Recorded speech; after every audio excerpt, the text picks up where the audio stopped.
Center for Digital Strategies focuses on enterprise tech. So we really look at the world through the eyes of a chief information officer of a Global 1000 company. That's our viewpoint of the world. Now, as you guys know, in tech, that enterprise tech and consumer tech used to be miles apart, right? Today, they're just right on top of each other, and even tonight's topic, I think we'll see that very closely, that the blurring between enterprise and consumer tech is just intense. But what do we do in this center? We do three things. We do research, of course. We do what we call executive dialogue, which is interacting with executives. And then we work to bring it all back to TUCK to enrich the program. And I'll just tell you one blip about each piece of that. So executive dialogue, what do we do? Well, 10 years ago with Cisco Systems, we founded a roundtable of CIOs in the US. That has grown. We now also have a chapter in Europe. And they meet 4 times a year, and it's CIOs of the Global 1000 companies. And we get together and talk about business problems, not so much technology problems, but business problems. And we use that in the center for a couple of ways. We, of course, use that to bring that back into the curriculum. It also drives our research. And a lot of our research right now has been focused around security and privacy. Social media and cloud have created endless interesting security and privacy issues. And we have been having just a gangbuster time in this area. You can read a lot about our work. Last year we've had a lot of media coverage. So The Economist did a big piece on our work along with a couple pieces in the Wall Street Journal. And it's just going to keep rolling because that area is just hot. And then lastly, we bring it all back to TUCK. And we bring it all back to TUCK through something called the Brit Technology Impact Series, which was a series that we started a few years ago. It's funded by Glenn Britt, who's the CEO of Time Warner Cable. And each year we pick a topic, and we run a whole set of events throughout the year. So we'll start usually in the fall with a series of events. And some of them are big events, like we'll do a day-long event in January, but many of them may be a lunch, maybe an afternoon seminar. This last year it's been on social, and so we were looking at social in the enterprise, we looked at social in gaming, we looked at social in customer engagement and corporate communications, all kinds of different events. And the cool thing is that we have been working to bring this to you. That is, if you want to see what we're doing and some of the interesting speakers that come through TUCK each year, you can find on iTunes a great library of podcasts. You can also find a YouTube channel that has video of all this. And as Gina said, we also have an app, and I'll send these cards around. Go ahead and grab one if you like. And in the app, you'll find all the video and content that I'm talking about. In fact, you'll find tonight's stuff. So if you want to find the participants' bios and information on them and what they're doing, it's all in the app. You can scan it right now and be reading it in your seat. And it's a way that we can connect with you, the alumni, be able to kind of keep you in the loop as we think about these things. But even with all those things, we decided last year, I spent the year on sabbatical just down the road here at Stanford, and we were thinking a lot, Paul and I, about how could we have a bigger impact on the West Coast. The West Coast sometimes almost seems like a foreign country to folks in Hanover. And so we said, let's take BTIS out to the West Coast. And so that's really the genesis of what we're doing tonight. We're going to be here tonight, Portland tomorrow night, Seattle the night after that. And we're going to be talking about this topic of social and cloud. And on your seats, you'll see a little booklet. This was, kind of our take on social from this year. So all the different speakers that came through from our own research, you can get a little piece of that. And of course, you can download it all as a digital content too.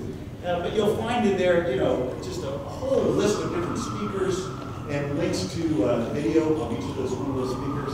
So you can entertain yourself for hours of all the kinds of content that's been created out of this. But tonight, what we're going to do is a little different look. We're calling it Living Social in the Cloud. And we're doing that on purpose. Last year, we were focused on social. This upcoming year, we're going to be focused on cloud. This is an invitation right out in the beginning that we'd love to have you guys involved with that. So if you have ideas of things that Tuck students need to know about the cloud, I'm all ears, and we're putting together that program as we speak. And so tonight we thought we would bring them together because so much of them are intertwined. And you know, when you think about cloud, some of you are probably thinking, well, this is kind of back to the future. You know, Dartmouth often isn't one of those college campuses where you think of as a techie campus. But of course, we have the creators of BASIC, and the creator of, Kevin, he created something in 1964 called the Dartmouth Time-Sharing System. In fact, we've got fun pictures of Tuckies using a piece of that in that same time period, right? And of course, it was an early kind of cloud idea that we find ourselves thinking about. But tonight, I think what we want to do is we want to take a sweep through this topic. And when I say cloud, I'm really thinking about kind of big C cloud. You know, little c cloud might be infrastructure, you know, where you're storing your stuff, where you're grinding out CPU cycles. But what we're thinking about tonight is much more kind of the big C cloud, and that's why social is a part of that, because we think of big C cloud, we're thinking of something much bigger than that. Kent, in my discussion, he was saying, you know, we think about community when we think about big C cloud, and I like that. It's a great way of thinking about it. And so we have a fun panel to discuss this, and we're going to kind of start from the consumer side. Kate, who's here from Facebook, is going to help us with that, along with Dick from Cisco, begin to kind of paint the consumer side. And then as we kind of rumble through there, Matt's going to transition us towards thinking a little bit more about the enterprise, what this means in the enterprise. And Kent will really be the anchor guy on that as we kind of run through the topic. And so that's where we're going with this tonight. And I'm going to start with Dick. Dick Cantwell from Cisco. And Dick has an amazing job there. He has a job that I would love to have in many ways. When he was telling me the fun stuff that he's been working on this last year, I thought it had a lot of similarities to things that I'm really interested in. Because Dick's been thinking a lot about kind of the social shopping and the mashup of kind of physical and virtual experiences. Something that even some of the tech students here in this room have been working with me on over the last couple of years. And so Dick, you know, over the past year, we've had a lot of speakers at Tech that come talk about some of these kinds of things as part of BTIS. This last year, for example, was folks like Scavenger, you know, the gaming company, talking about this kind of mashup of virtual and physical kinds of experiences. But even old school players like Time Warner Cable coming and talking about the same thing. But what I'd love to have from you is a little bit of the Cisco vision around this, because there's so much to think about and so much going on. So tell us a little bit about the Cisco vision for this mashup. Well, Eric, if you want my job, we announce our earnings tomorrow. So we might be able to make that happen.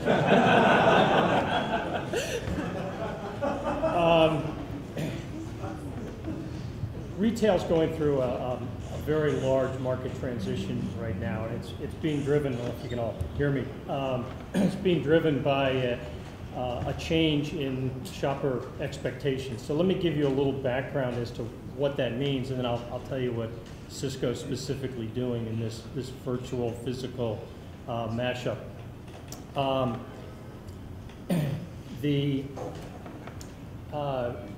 Today's shopper is being affected by several major phenomena. There's an absolute revolution in personal technology that's aiding the consumer in the shopping process, from smartphones to tablets to IPTV and all the applications that enable that.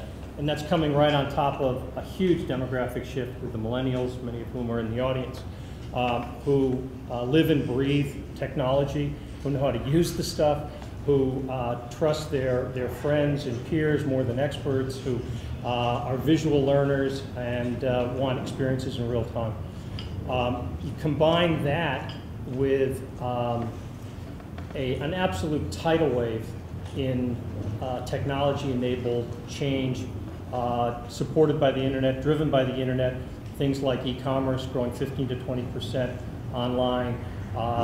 You've got mobility, smart converged devices growing double digits, and now you can take the internet wherever you want. If you're shopping in a certain store, you can take a competitive store into that outlet with you, and you can price compare.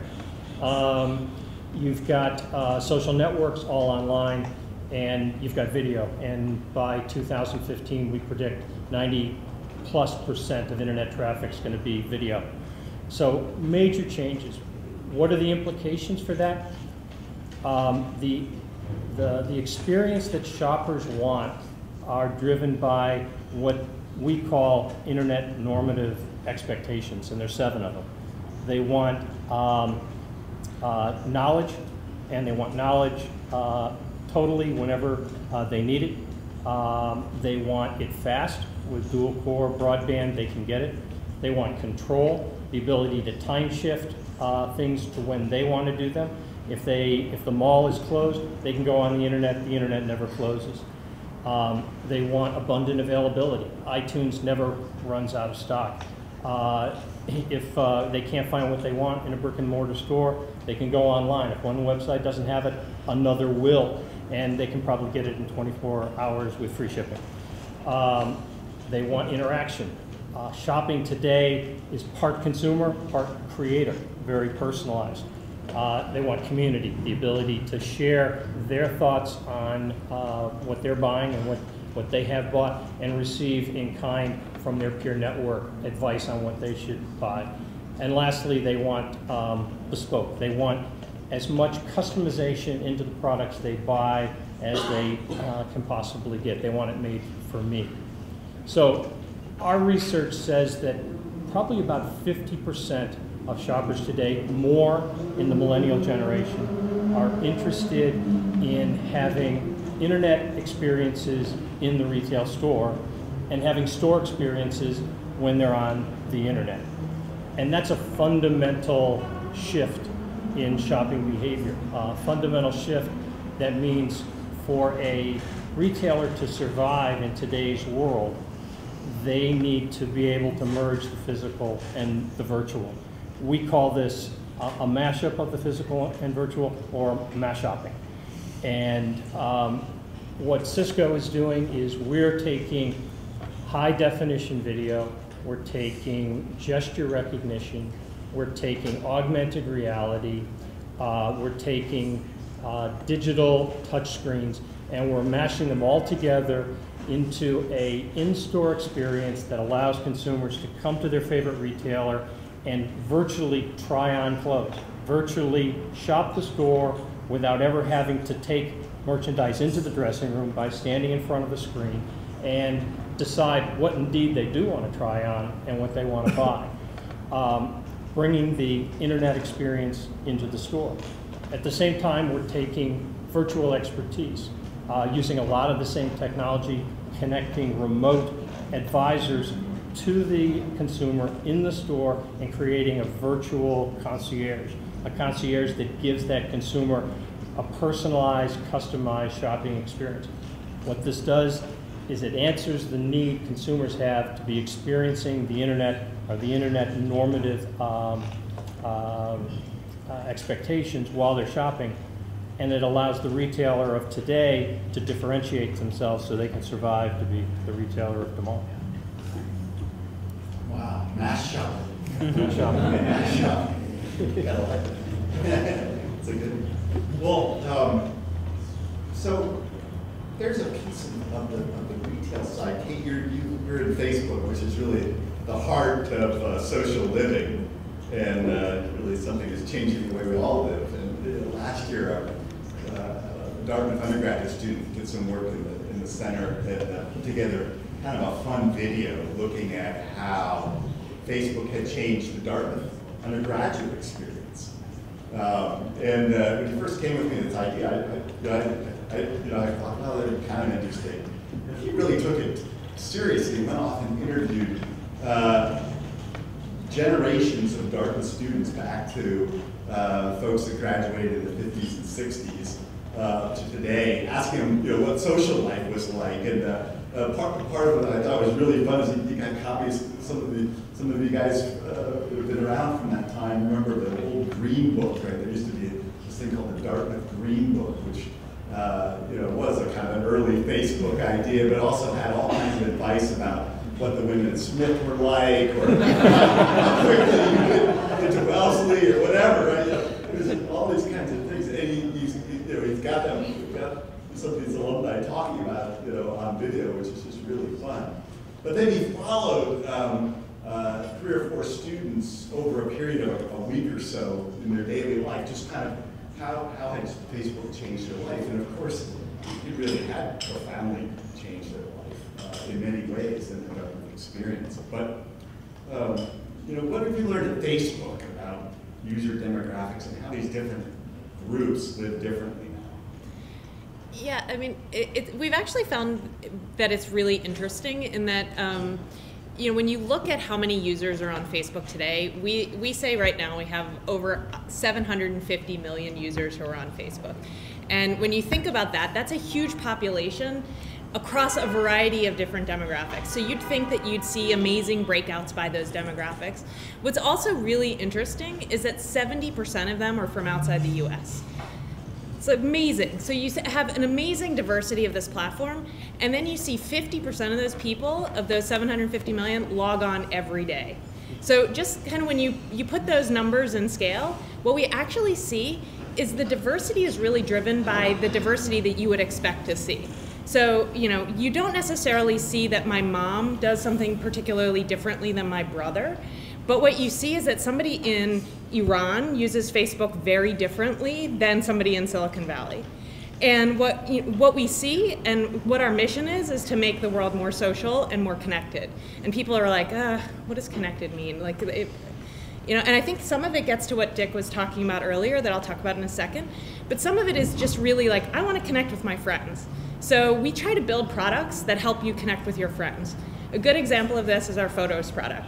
We have the #1 photo sharing site on the web right now, and it's not because it's a particularly great photo sharing site. Actually, if you've ever used it, features are okay, they're not great, but we have 100 million photos that are uploaded every day. The scale of that, right? But that's not the part that's super interesting. The part that's really interesting is actually you have 100 million photo tags every day as well. So people aren't uploading a picture of Bali because they think it's neat. They're uploading a picture of Bali and they're excited to see it because my friend Gus is in it and he's there on his 10th anniversary and I'm excited for him and I want to see what he's doing. So it's all about the photo tag and it's about the connection that I have with Gus. And it's about the connection that that photo allows me to have, even though he's thousands of miles away from me. So we try to build products like that, and there's platform products as well that enable that. If you think about Zynga, I mean, I'm sure a lot of you have played Farmville, you don't have to raise your hand. But that farm, that city, whatever experience, that's about you and that's about your friends. And you can't get to the next level unless your friends are helping you and are helping connect you to the things that you need to get to that next level. It's a really exciting way to think about it. They've completely re-envisioned a category that was super successful. I came from Microsoft, Xbox, super successful. Zynga just turned it on its head and said, actually, it's not about amazing graphics. It's about the experience of you and your friends interacting. And so that's one core piece of how we think about social. The other is more in line with some of the things that Dick talked about, which is you don't just want to connect with your friends, you want to connect with things that you care about. And that could be, for me, it's skiing, it's Tuck, it's the best restaurant that's in the Mission that I really love called Flower and Water. It's any number of things like that that I want to keep in touch with. And I want to learn things through my friends. So, I looked back just in prep for this to see what were some of the posts that I made that got the most hits and the most interaction. Before I went on Safari, I asked what the best camera to take on Safari was. All these recommendations from friends about cameras. Wouldn't it be great if it was way easier to do that if you didn't actually have to go out and push a notification, but somebody who you knew, I know Kirk loves photos. I know he's a great camera guy. if he was able to just update automatically the kind of cool stuff that he's doing with photos, wouldn't that be really neat? Wouldn't that be really cool to know exactly the camera that he recommends instead of having to solicit from my thousands of friends? So that's the kind of stuff that we think about. And I think when we think about the future, we do think a lot about sort of mass shopping. We think about how do you enable Facebook for that? So, we think about a world where I could feasibly buy a concert ticket and open it up to my friends so that, you rarely go to a concert by yourself, right? Like you're always going with someone that you know. But you say, hey, I want to go see Weezer. They're playing at the Paramount. How do I get, I'm buying a ticket, anybody else in? And you could easily do that by being connected through Facebook and being connected through Ticketmaster, StubHub. You pick the place you want to go do. And that's essentially what Facebook platform's enabling you to do. And we see a long road for that. I think shopping is one of those areas that's just beginning to move that way. And we've seen games kind of move there, and they're usually the leading indicator. We see on platforms. It happened on the PC, certainly happened on the iPhone, and we believe for social it'll also happen, that you'll actually start to see other industries that are inherently social become more social in the way that they interact. So that's kind of what we've seen in Facebook. I'm going to let you talk about the cloud, but I think I can't imagine the world without the cloud. Like the social world does not work without the cloud because of all the data that we have. Well, I'll be giving you guys all a chance to jump in here pretty soon. Just kind of get everybody warmed up. We'll let everybody jump in on any of these things. But I want to get to Matt because, we've been talking about the consumer and, of course, the boundaries between kind of business and personal and social networks have just been blurring like crazy. And in a lot of exciting ways. I think one of the things we've been doing at Tuck that's really exciting is Becky can tell you a lot more about is that we're onboarding all the Tuck 13s using Salesforce Chatter this year. And it's been a really fun way to get to know the Tuck 13s long before they even show up on campus and get them talking to each other, get them thinking and so forth.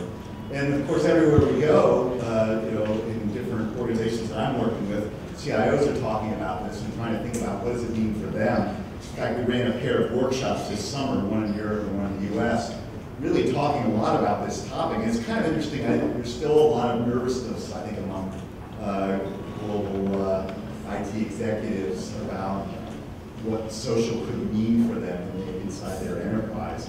But now, when you think about this, and you think about this bridge between the enterprise and the personal and how it's been evolving, what do you think about it? Oh, first of all, it's great to be back in Hanover for an evening. I appreciate the introduction, and prior, several of you took me back and also took me forward, and I appreciate that.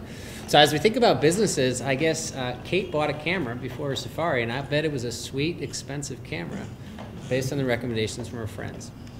And what we're seeing enterprises think about now, this year and last year, is what is arguably an order of magnitude better way to have Kate buy a camera. So the customer acquisition costs for businesses and how they think about selling products have changed literally almost 10x, maybe more in some markets. And they're starting to really figure that out. And on the customer support side, customer support is now changing dramatically, where if you didn't answer my phone call effectively before, it didn't matter really that much because I was one unsatisfied customer. I mean, culturally, your organization should be very bothered by that. But now I have a cloud score of 1,000, and I can light up 1,000 people, and you can be really bummed out by what happens and what you see on Twitter. And that changes how people service their clients. And it changes really the whole customer acquisition cost, the whole retention cost in a fundamental and important way. And at Emergence Capital, all we do is invest in companies for which businesses pay the bill, right? So applications that help them to enable this trend. And so as you think about social in the cloud, applications and services that are enabling enterprises to manage the fundamentally wildly different customer acquisition and service economics, it's very, very timely, and also changing how businesses work and how businesses change and are working internally. And I'll give you a couple examples from the portfolio. So there may be some folks in the room who've been to Sephora. Anyone ever shopped at Sephora? So if you go to their community, thank you. If you go to their community, that's powered by a company called Lithium. and they run some of the largest customer communities in the world. So it's the 4 people talking about new products and new makeup and cosmetics and how to apply it and what works and doesn't. That used to happen from friend to friend. It's now happening with thousands and tens of thousands and hundreds of thousands of people. And people are doing that and volunteering their own time to help those other people. In part because they want to, in part because it's nice, in part because they get positive feedback mechanisms. So if you're Sephora, you now have a much more excited customer base, much more engaged, and it's happening for free. And that changes the economics of your service process, but also on the front end in marketing. And when you take that kind of an application like a Lithium, so if any of you are using Dell's, a declining number in the Apple world, right? But if you go to their customer community site, there's a guy named Sharky who spends 4 hours a day servicing people's requests for their laptops because he wants to. And we laugh, we're like, why would he do that? Well, you know what? He has expertise. He has gaming mechanics associated with that. He's considered an expert now by Dell. People now come to him for a variety of levels, but mainly because he's getting positive feedback. And so all of the customer support economics and what that channels into customer acquisitions are changing dramatically. And then in the workplace, we feel very pleased to be investors in a company called Yammer, which is a Facebook for the enterprise. But effectively, people like you who are using Facebook got to the enterprise and said, wow, email is terrible. This is rotten stuff, nasty. How do we fix this? It's a 3-year-old company. They have 4 million users using the service. To give you context, Salesforce.com, where I worked prior to being an Emergence, has 1.5 million users today after 11 years. So how social is changing the enterprise is substantial and customer-facing, but also internally. And we might want to chat a little bit about product development and supply chain, because I think that's a new area. But those are some things that we think about as it relates to enterprises. And I think the last thing I'll leave you with is, for you who may have just graduated or be a few years out, social a 1.5 years ago in an enterprise was 1 person and an intern. Totally. Right? This year, it's VP of socials, they have organizations, but it's moved from being Nancy's job and Tom's job to everybody's job. So imagine a new product launch at Apple now, right, where you're trying to light up the social communities. You need to coordinate the work of 100 or 1,000 people to get the marketing message out and the sales channel out and figure out customer support. And again, 1.5 years ago, it was 2 people. So to join one of these companies now is one of the fundamental shifts that's going to happen in tech in the next 10 years in the application company or a Facebook or other. But also, I'm sorry, if you join one of these companies, you have the ability to become a leader in an area that will change the economics of the business. So if you join a product company, I would highly recommend this would be an area where you'd want to spend your time. Thank you. That's good. That's good. Well, Ken, as I said earlier, cloud's kind of back to the future, particularly for Ariba. I can remember you being in my supply chain IT class 10 years ago, and we were running free market auctions and dreaming about all kinds of cloud solutions. That was a decade ago. So when you think about those early visions, I mean, now a lot of we see them coming through, right? Those things, those early dreams are being fulfilled today. And so now when you look back at that and think about where Ariba is now, how is the cloud different today than it was 10 years ago? And how is social media impacting procurement? Frankly, a lot of traditional enterprise saw big money at the time of the bubble. And you saw mass scramble of a consortium of different industries trying to build their own community, build their own marketplace, and create their own fabulously wealthy e-enterprise in its own specific way. Obviously, that didn't play out. What was wrong? I mean, you think about all the missing pieces 10 years ago as to where we are today. It's really hard to get your head around it. 3 things are really primarily required to create a successful cloud community, the big C cloud that Eric mentioned. You've got to have technology, you've got to have capabilities, and you've got to have a community of participants. And 10 years ago, there was virtually no software that was available in a multi-client sort of way over the internet of any consequence. It was almost all installed behind the firewall. Connectivity, I mean, you know, it's hard to even compare connectivity today to where it was 10 years ago. The operation, the integration of technology, these, you know, it was all an idea before its time, and so you flash forward now 10 years, it's the perfect storm. You've heard Kate and Matt talk about, you know, the change in how social communities have impacted how people interrelate with each other, and how retail has changed because of the use of retail communities. The same thing's happening with business, and companies are quickly realizing that, in particular, business processes that have to extend outside the four walls of the enterprise absolutely have to have a connected strategy around them.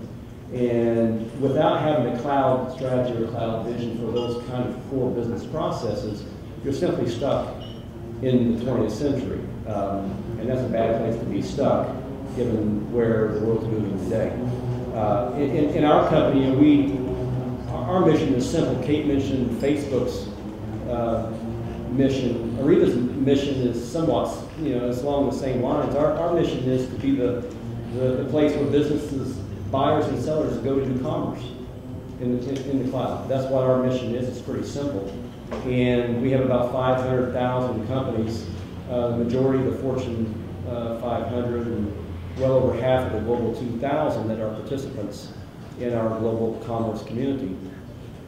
And the ability to interact, buyers and sellers, to do their commerce together, to have the visibility and to have that sensibility is vital to even be able to compete in today's climate.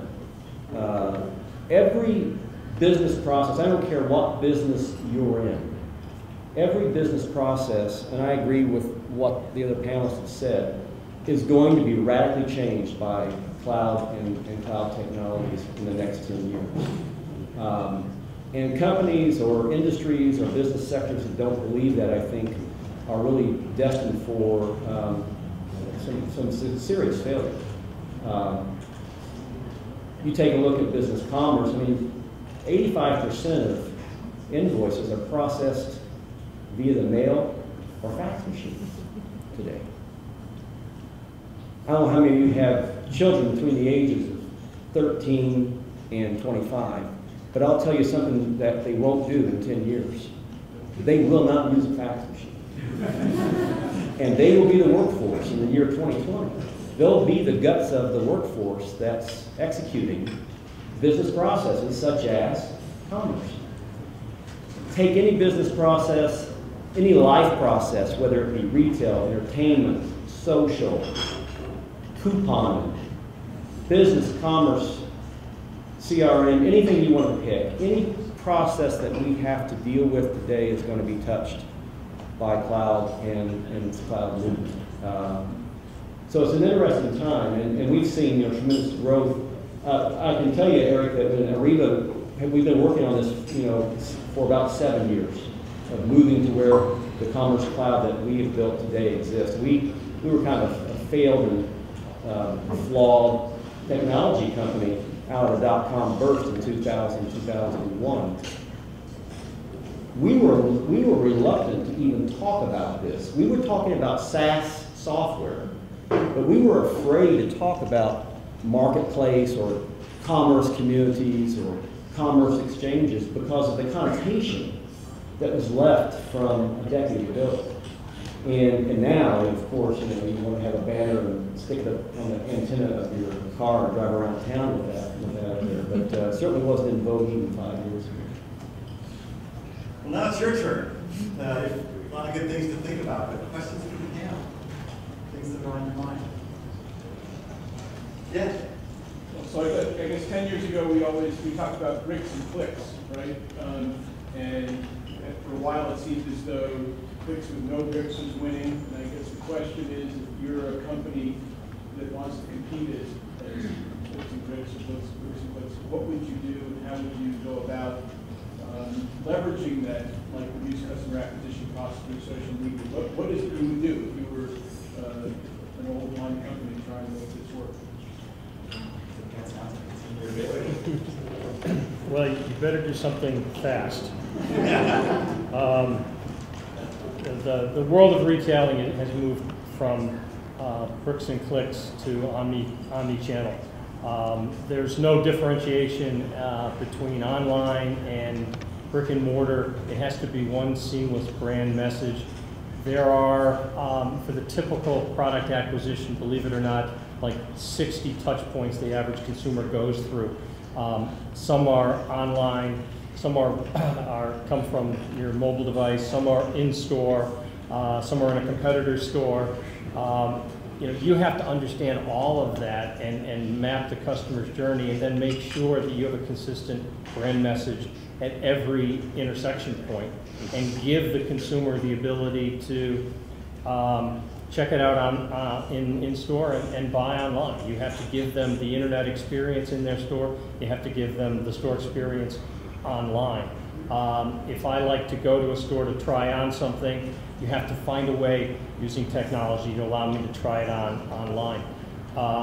There are still vast preponderance of retailers who feel threatened by the online community taking away their brick and mortar sales. Online's just kind of there for those portion of my customers that need it. Well, they all need it. It's one and the same.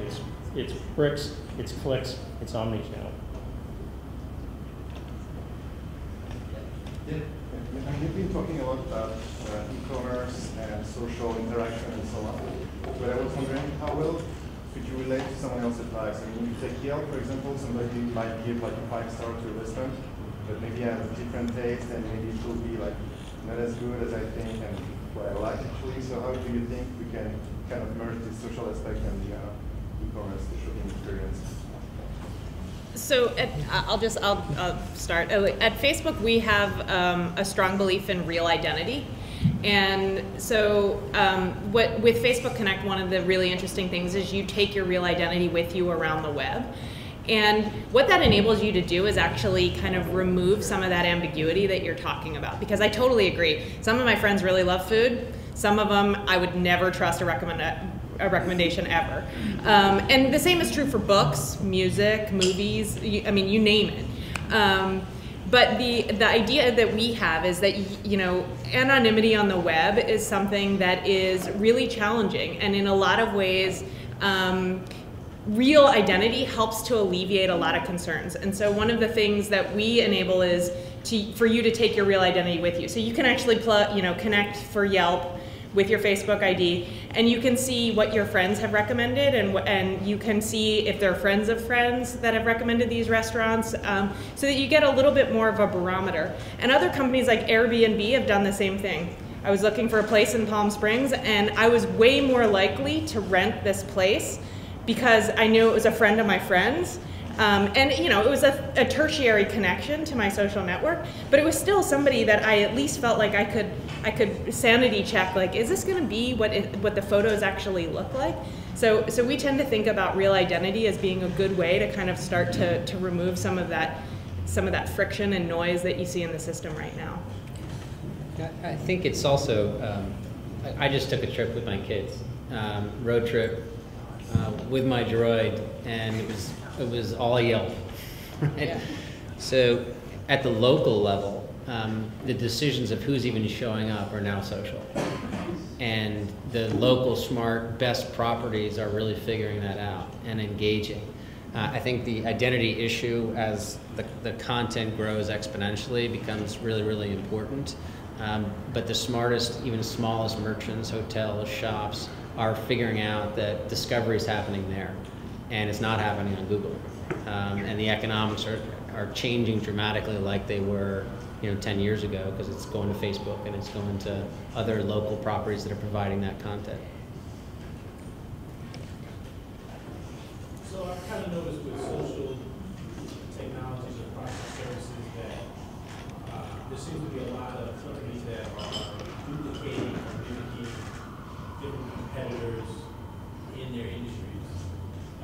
For example, I was surprised that Groupon was valued the way that it was because the model or the idea of the coupon doesn't seem proprietary. It seems to be easily copied. Foursquare's idea is enabled in Facebook, Google, and a variety of ways. So I'm just curious if you are looking at enterprise strategies, the landscape and the features, in fact, of many of the offerings have changed dramatically over the last 12 months, and then will continue to, in many ways, become very similar. So I'm just curious, how are you looking at these rapid changes? What is intellectual property in the world of social? These are things that everyone does, so I'm just curious.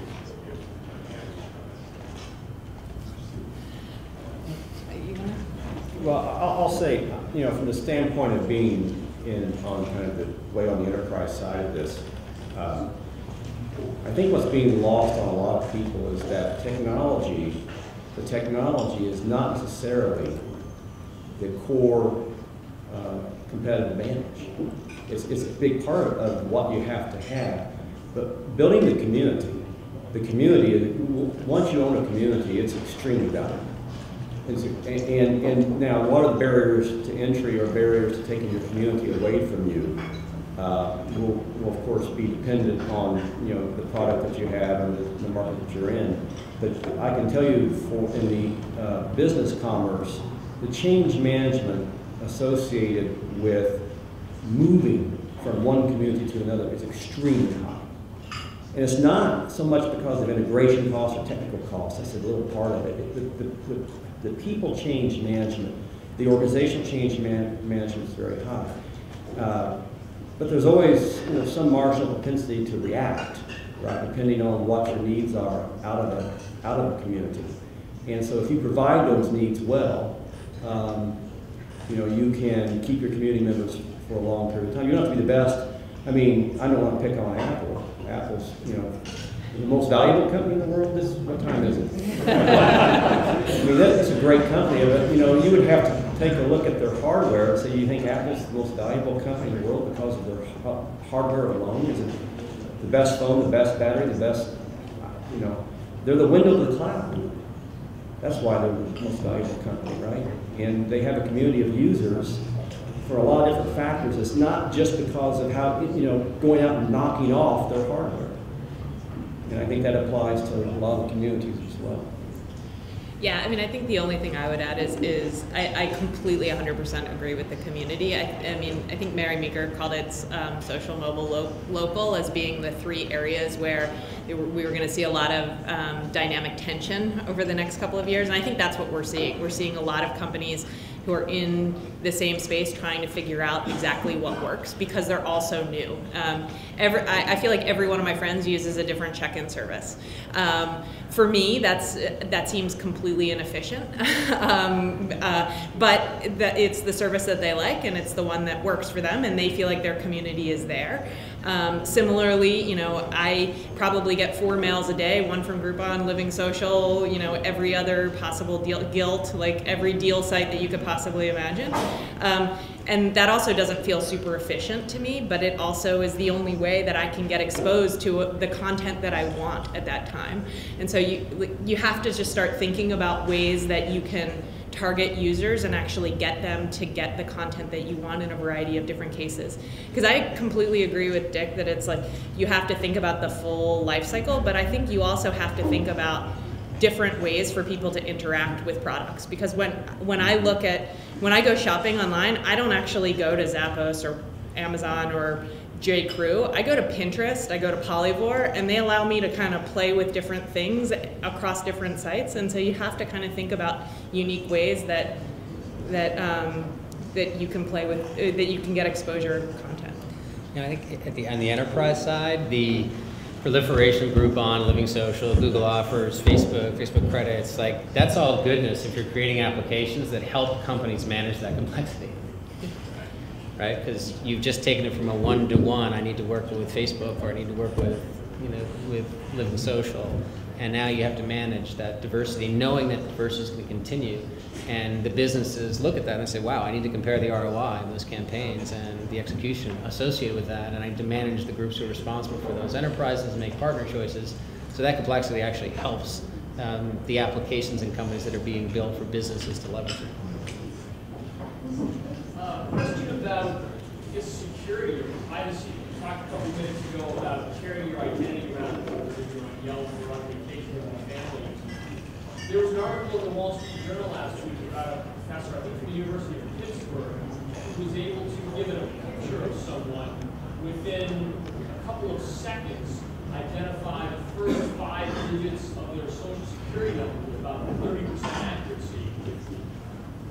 What do we do with that? I mean, you talk about social living in the cloud, where's the trade-off between carrying your identity with you everywhere and having everyone know something about it? Like your social security number. Well, I think there's a lot in that statement. So I think from our point of view at Facebook, we want to enable people to have the most control over their identity and where and how they share it. So we have all these different controls, so you can share different things with your friends of friends, with just you. And they're not necessarily the most straightforward controls, but they are specifically granular to help you be able to manage at the level that you want to manage. I think more broadly, the question that you ask is a really interesting one, because I think it's actually a pretty seismic shift in how you look at interacting. And I think this actually is where I would say the demographic part of Professor Johnson's question is really fundamentally different. When I think about my 26-year-old brother, he has way less inhibitions about sharing things than I do, and then certainly than my 65-year-old mother.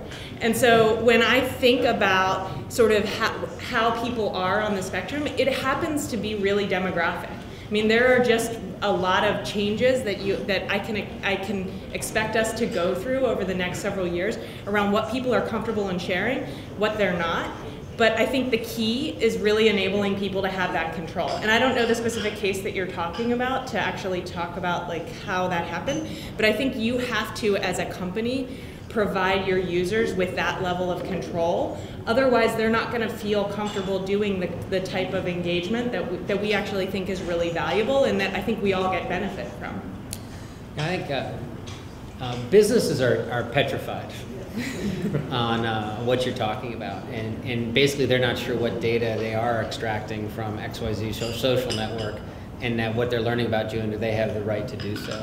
And that is creating a great opportunity for some. We just made an investment company called Janrain that manages the identities, and they're work very carefully to make sure that the companies that they're servicing are only pulling the data that they're supposed to. But there have been some very bad actor companies that have recently been hung out to dry publicly and have been shut off by leaders like Facebook for using that data inappropriately. So I think where this one is headed is companies like Facebook are taking this very seriously and are shooting companies that are taking bad actions and are not allowing them to participate on go forward. I think you'll expect to see that those bars raised. And fortunately, this is a very highly interesting choice political topic, and that is causing companies who might have acted poorly to start to act better.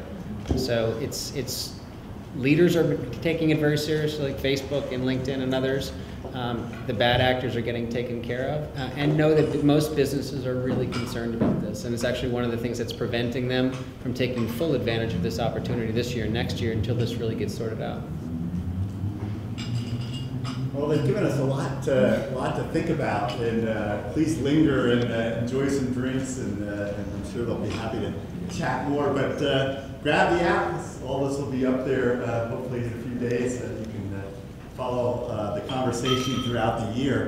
And the one last thing I got to tell you, the Center for Digital Strategies is 10 years old this year, and we're moving to a new location, Old Tuck Library. And I'm wondering if there's anyone here that knows where the Old Tuck Library is in Tuck. Tuck trivia question of the evening. Anybody? No idea.